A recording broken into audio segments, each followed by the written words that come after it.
नमस्कार दोस्तों। हमारी आज की कहानी है भूतिया पेड़।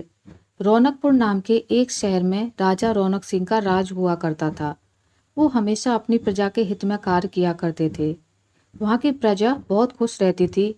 एक दिन गिद्ध आकाश में भूतिया पेड़ के बीज लेकर उड़ रहा था। जैसे ही गिद्ध रौनकपुर पहुंचा तो उसके मुंह से एक बीज रौनकपुर के बीचों बीच गिर गया। बीज भूतिया था, इसलिए अगले ही दिन वो पौधा बन गया। वहाँ के स्थानीय निवासियों ने जब पौधे को देखा तो हैरान रह गए, क्योंकि पौधे का रंग काला था। बाद में लोगों ने आपस में चर्चा की और यह समझा कि खेत में उगने वाला कोई घास पात या वनस्पति होगी।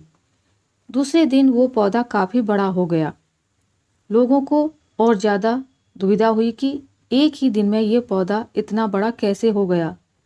वो पौधा तीसरे दिन पेड़ बन गया। समय बीता और लोग भी तेजी से बढ़ने वाले पौधे के बारे में सोच सोचकर परेशान हो रहे थे। वो इस मामले को राजा के पास लेकर गए। ऐसे जादुई पौधे का पता चलते ही राजा तुरंत उस जगह पर पहुंच गए। राजा को जैसे ही पता चला कि एक काले रंग का पौधा 3 दिन में पेड़ बना है, तो वो भी उस पेड़ को हैरानी से देखने लगे। राजा उस पेड़ के पास चौथे दिन पहुंचे थे और तब तक पेड़ और बड़ा हो चुका था। वो इतनी तेजी से फैला कि किसी को यकीन ही नहीं हो रहा था।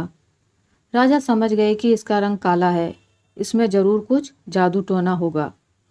इसी सोच के साथ राजा ने घोषणा कर दी कि जो भी इस पेड़ को खत्म करेगा उसे वो इनाम के तौर पर 1000 सोने के सिक्के देंगे। यही नहीं, राजा ने यहाँ तक कहा कि पेड़ को खत्म करने वाला व्यक्ति मेरी मृत्यु के बाद मेरी राजगद्दी पाने का हकदार भी बनेगा। इतनी बड़ी घोषणा सुनने के बाद हर कोई पेड़ खत्म करने के लिए अपना दिमाग लगाने लगा। राजा के सारे चतुर मंत्रियों ने भी तरकीब लगाई, लेकिन पेड़ को कोई भी नष्ट नहीं कर पाया। किसी ने पेड़ के आसपास आग लगवाई तो एक मंत्री ने उस भूतिया पेड़ को हाथियों तक से खिंचवाया, लेकिन पेड़ को कुछ भी नहीं हुआ। अब लोगों के मन में डर बैठ गया और उन्हें लगा कि पक्का यह ऐसा वैसा नहीं बल्कि भूतिया पेड़ है। तभी उस गांव के एक समझदार व्यक्ति को राजा की घोषणा का पता लगा। जानकारी मिलते ही वह अपने गुरु के पास भूतिया पेड़ से जुड़े रहस्य को जानने के लिए पहुंच गया। गुरुजी ने अपनी ध्यान की शक्ति को एकत्र करके देखा और उससे पूछा, क्या तुम पेड़ को खत्म करना चाहते हो? समझदार व्यक्ति ने जवाब दिया, हाँ गुरुजी। सब उससे परेशान हैं। गुरुजी ने भी बताया कि उसे खत्म करने का एक ही तरीका है। इसके लिए तुम्हें उस पेड़ के आसपास नमक डालना होगा। इस तरकीब के बारे में जानते ही वो व्यक्ति तेजी से राजा के पास गया और कहा कि इस पेड़ के आसपास आपको नमक डलवाना होगा। ऐसा करने पर ही यह पेड़ खत्म होगा। राजा ने अपने सैनिकों को ठीक ऐसा ही करने को कहा। सैनिकों ने मिलकर पेड़ के चारों ओर खूब सारा नमक डाल दिया। नमक डालने के एक दिन बाद ही पेड़ का आकार कुछ कम हुआ। धीरे धीरे 5वें दिन तक पेड़ एकदम छोटा हो गया।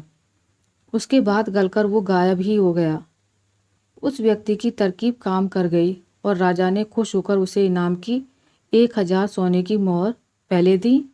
उसके बाद एक पत्र दिया जिसमें लिखा था कि वो राजा के मरने के बाद उनकी गद्दी को संभालेगा।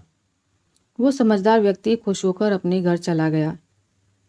ऐसी कोई मुसीबत नहीं होती जिसका समाधान न किया जा सके।